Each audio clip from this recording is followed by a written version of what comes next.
Let me show you how to fix Instagram nicknames if they're not showing up. This is a fairly new feature, so if you're not getting it, I'll walk you through how to definitely get that.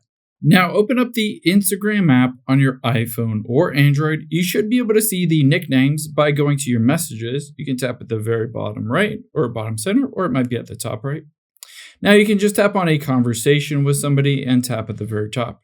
You should be able to see nicknames here. If you don't see that, you're going to hop out here and open up the App Store or Google Play Store. This is a fairly new feature.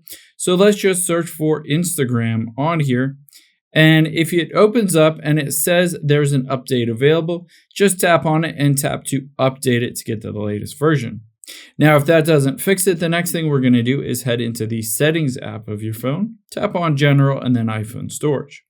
Now, within here, all we're going to do is find that Instagram app because we can just offload it and reinstall it. Essentially, what this does is it clears the cache and temporary files, but it also force updates it and fixes a lot of bugs and glitches in the app itself.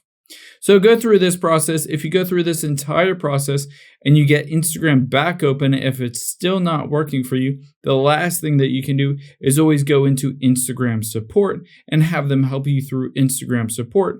Just basically tap on it, tap on your profile at the bottom right and the 3 lines at the top right, and then just scroll down to the very bottom until you get to help. And then on here, you can just go to report a problem and then go through and report a problem that you're not getting that feature.